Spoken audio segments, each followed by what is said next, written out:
live from Augusta. You're watching News 12 at 6 o'clock. Well, good evening and happy Sunday. Thanks for joining us. And hey, it's the final Sunday of January, which is really kind of crazy to me because usually January to me feels like a long month, but hey, it's flown by this year and it really has been a cold weather month. And as we've heard about some rain over the weekend, Emily, it's not going to be snow, right? Just rain. Yeah, definitely not. We are tracking rainfall, unfortunately, for the start of your work week. But hey, I've got good news for you. This week is looking beautiful otherwise. So just have to get through some rainfall that we'll see for the first half of our day Monday. But if you have any outdoor plans this evening, pretty comfortable out there. 54 current temperature. We saw those upper 50s for that average high this afternoon. The sun is starting to set, so temperatures are starting to drop as well. We can expect to see those lows get into the upper 30s, low 40s. So things are really looking good for the overnight hours tonight. So just tracking some rainfall, and I don't know why the ice is showing up on there. Not expecting anything super cold in comparison to what we've seen the past couple of days. We're going to be in those upper 30s, so well above freezing for us, which is something we haven't been able to say for a while. But just know, to start off your Monday morning, it is going to be a wet start. You want to give yourself probably a couple extra minutes out there on the roadways. We'll be in the 40s throughout most of the day. We might hit that 50-degree mark for your afternoon, but overall, a little bit of a chillier day and a rainy day. But after that, things are looking sunny and warm. Hallie, I'll tell you more about that in your 7-day coming up. And we have an update in the shooting on Higdon Street that left one dead and another injured on Saturday morning. The Richmond County Sheriff's Office has identified the second victim who was shot as 31-year-old Omar Andrews. He's been released from the hospital, and the coroner's office says the other victim, 30-year-old Devontae McLeod, died at the scene. No information yet on a suspect. And today, volunteers were out with the Compass of Hope for helping with the Richmond County's annual point-in-time count. Now, the count helps Augusta get a better idea of how many people are struggling with homelessness. The face of homelessness is ever changing, and it looks a lot different than it did years ago. And the number is increasing. Augusta's Homeless Task Force is gathering volunteers to help with the survey, hoping to work together to find solutions and evolving in the ever-changing problem. But hey, it's more than just a head count. We do have issue with homeless in Augusta, and the more we're engaged with it, the better the solutions will be coming out of it. It's not the simplest problem to solve, and so take all of us to actually address it. And one reason we volunteer is so we understand what's going on, so we can help make the right solution for it. And you know, the count also helps connect people with resources. The cold weather has shifted things around just a little bit, so you still have time to volunteer. There are counts happening Monday, Wednesday, and Thursday. So for more information on where you can go and volunteer, head on over to our website and type in Point in Time Count on the search bar. Click the link at the bottom of the article to sign up.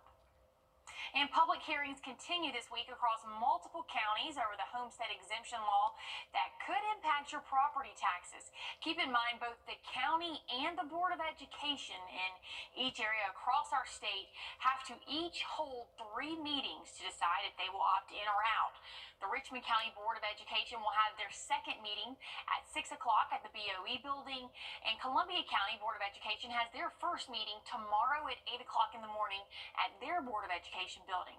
The BOE will meet again Tuesday night at 6 and Wednesday at 8 to make their decision.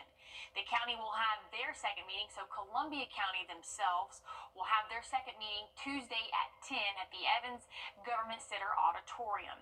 And Glasscock County will have their second meeting on January 30th, not the 13th, it's already passed, January 30th at 6 o'clock. Each meeting is open to the public, and leaders are encouraging you to show up and speak out with any questions or concerns. And 2 active duty units from Fort Stewart in Georgia are at the southern border. And high egg prices are expected to continue. The USDA estimates egg prices will increase about 20% this year.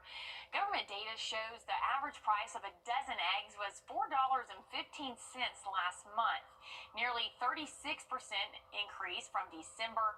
Prices are increasing due to the bird flu outbreak and inflation.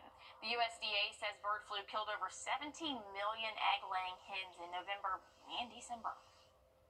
And day 1 of tax season starts tomorrow. You can file your 2024 tax returns from Monday until April 15th. The IRS is expecting more than 140 million individuals tax returns for the 2024 tax year. The agency says the easiest and safest way to get your tax refund is to file electronically and select direct deposit.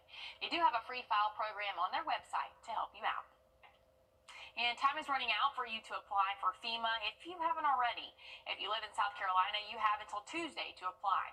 Georgians have until February 7th. FEMA disaster recovery centers are starting to close if they haven't already. You can still apply online and call for help. We have a list of those FEMA centers that are still open and how you can apply on our website.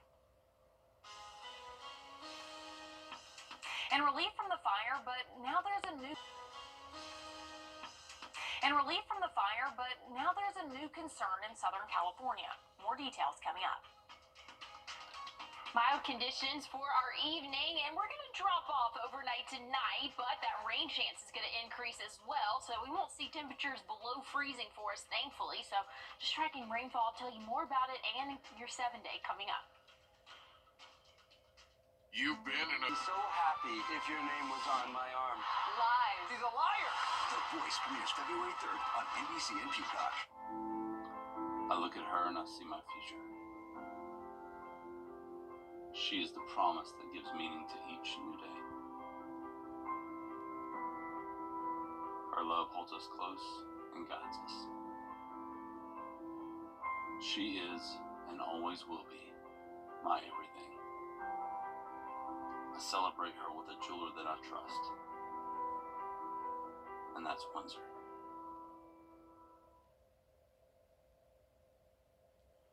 Well, hey, we're getting a live look at the sunset over Riverwatch and I-20, and I said it yesterday, I'll say it again, nothing beats a good sunset. I'm enjoying the longer days, but hey, school starts back tomorrow morning. It's Monday. I know it's a dreary day for a lot of people, but the rain kind of makes it a little bit slower, doesn't it? Oh, yeah, definitely so. Unfortunately, we are expecting rain for the first half of our Monday, but good news is we're not going to be as cold as we have been today. Relatively mild conditions, and I guess you could say mild because we've been a lot colder for us, but 54 current temperature right now feels like 54. Those dew points still pretty low in the teens, so still very dry, crisp air for us, but thankfully it's a little bit better than what we have been seeing. And the rest of the southeast starting to warm back up. New Orleans, who saw close to 8 or 9 inches of snowfall this past week, is now sitting in the 60s. So things are looking a little bit better for our southern states now. Like I said, we are expected to see rainfall for the first half of your day tomorrow, starting really early. This is 1 a.m. Those showers are going to be moving in and lasting throughout the greater part of the morning. By the time we get to around that noon hour, rainfall should be out of here, and we're looking at temperatures right around that 50-degree mark for us. So pretty comfortable once we get through those showers there. We'll dip into those 30s again overnight, but check out Tuesday's high in those lower to middle 60s for us. So a lot more comfortable for the work week ahead. Here's what we're looking at hour by hour overnight tonight. Again, those showers are going to start knocking on our door a little bit after midnight, moving in. Here's 6 a.m. So a lot of people are going to be out on the roadways, or at least getting ready to be out on the roadways around this hour. So make sure that you give yourself a couple extra minutes, because we are expecting to see some decent rainfall throughout the morning. But here's around 1 p.m. We could see an isolated shower or two, but that main batch of rain should be out of our hair. So that's some good news there. A little bit of cloud cover sticking around, but once we start off our Tuesday morning, looking mostly sunny. We'll be sunny throughout the day, warming up to right around those lower 60s to middle 60s for that high, so things are looking a lot better once we get past Monday. So here's what we're looking at: dry for the next couple of hours, but once we get into the first half of the day tomorrow, those rain chances increase significantly for us. That's going to keep our overnight lows not too bad. We're going to be right around that 40-degree mark, and again, that's not too bad compared to what we have seen the past couple of days. Again, we are tracking that rainfall, but it should be light to moderate in pattern as it falls, but check out this 7-day. I mean, it is warm out there. Wednesday, 69, 67. Thursday, mostly sunny sky conditions for us. Once we get past Monday, there's going to be another chance of showers for your early Saturday morning, but I mean, those high temperatures in those middle and upper 60s, things are looking good, Hallie, and it looks like it's going to stay pretty warm for at least the next 7 to 14 days. And parts of Los Angeles County are still smoldering from wildfires, and a new fire continues to flare. But with rain on the way, there's a new concern. Jen Sullivan has the details on how officials are bracing for the new weather threat. Crews in Southern California desperately digging trenches as the fire-ravaged region now prepares for a new threat: flooding and mudslides. The fire basically causes it to be a lot more susceptible to erosion. This group of National Guardsmen were called to help fight the fires. Now their team in LA County Public Works are creating giant ditches to hold water as Los Angeles County braces for thunderstorms and heavy rain. Much of Southern California is under a flood watch through Monday afternoon. The National Weather Service tweeting the threat is high enough to prepare for the worst-case scenario. And while the rain is much needed for these areas scarred by wildfires, the ground is so dry that even a little bit of water can cause a lot of flooding. There's nothing left holding the soil in place, so even one drop of rain will come down 7 times faster than it typically would have prior to this fire. Over a 16-day period this month, firefighters say they've battled 10 different fires. The most destructive, the Palisades and Eaton fires, which combined torched more than 40,000 acres. That water comes right into the communities that were so devastated by these tragic fires. Even for homes that were spared by the fires, those houses could now experience flooding, which could cause a whole new issue for homeowners and insurance claims. The flood is not covered by your basic home insurance policy either, and a lot of these people are not located in an area where they would think they might need a flood policy. I'm Jen Sullivan reporting. It's the coldest time of year in the CSRA. To stay up to date on anything winter weather to severe weather, download our First Alert Weather app to get the most accurate forecast in our area.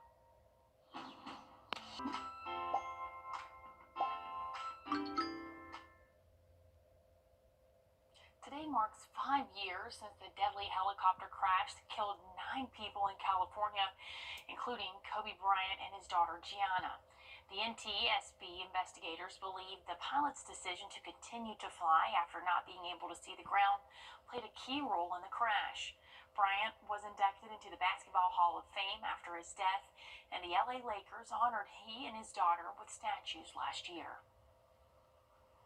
And South Korean prosecutors have indicted their impeached president. And people are traveling to New York to smell a rare corpse flower. Let's hear what these travelers have to say about the unique smell. There's like a whoop. Consider it a blessing that you're not able to smell what's on your screen right now. You gotta describe, what was that smell? Oh, it smelled like rotting garbage. Sweaty. Yeah, it's like being in like a locker Gym, room. it's like a locker room. It's putrid. The worst thing I ever smelled. Yesterday, at least, was dead rat with a little garlic, a little burnt plastic. Today's been a little fainter, but it's still coming in waves, and I'm getting more of a stinky cheese foot smell. Gardener Chris Sprindis has been caring for the Amorphophallus gigas, or corpse flower, the Brooklyn Botanic Garden received 7 years ago as a seedling from an orchid nursery in Malaysia. It's only one of 4 known to be in a garden in the U.S.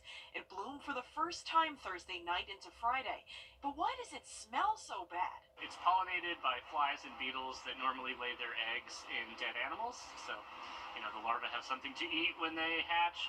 But it smells like that to attract those insects, and in doing so, they inadvertently pollinate the plant. There was a long line of curious noses waiting to lean in and sniff for themselves Saturday. It's not known how long exactly the bloom will last.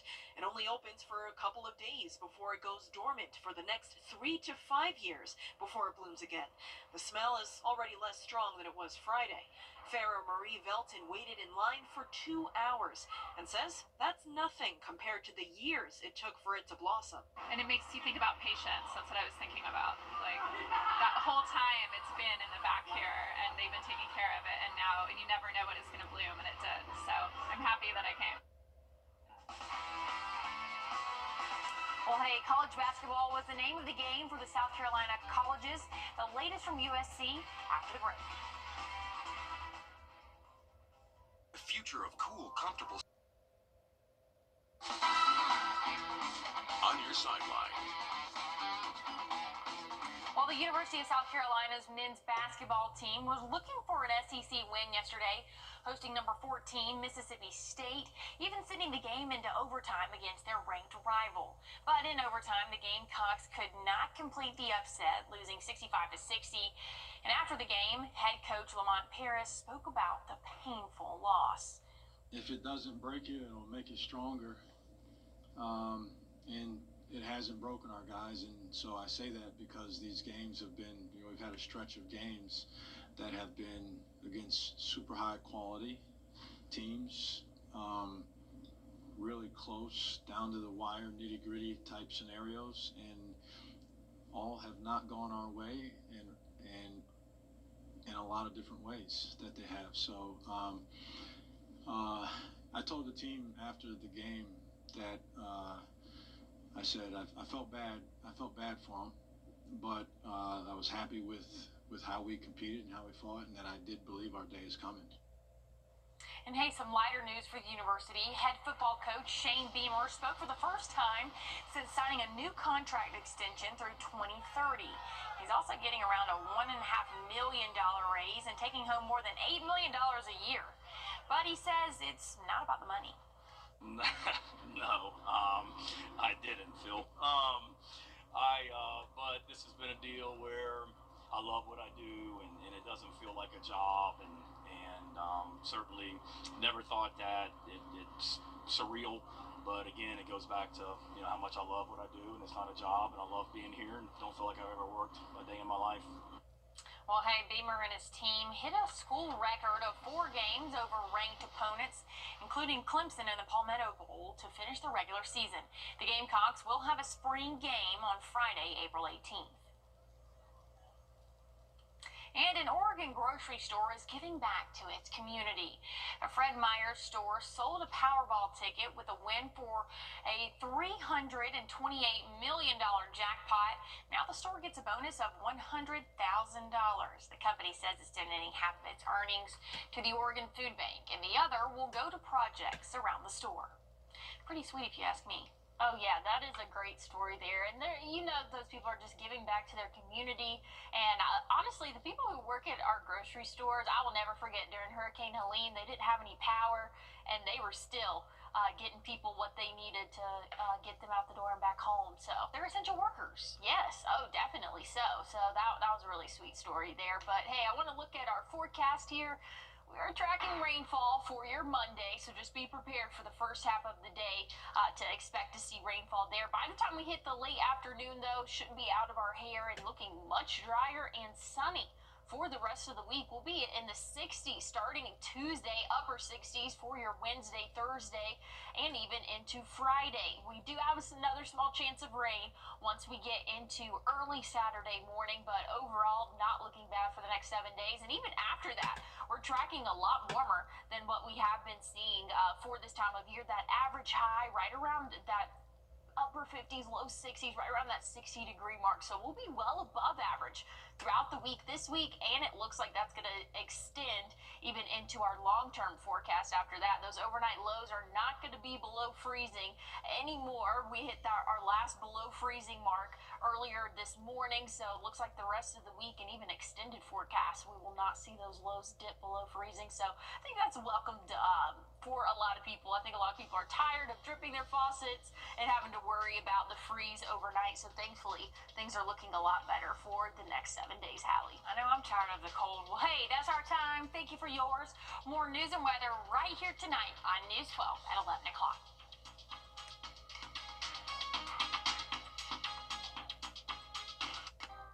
Zaxby's just out.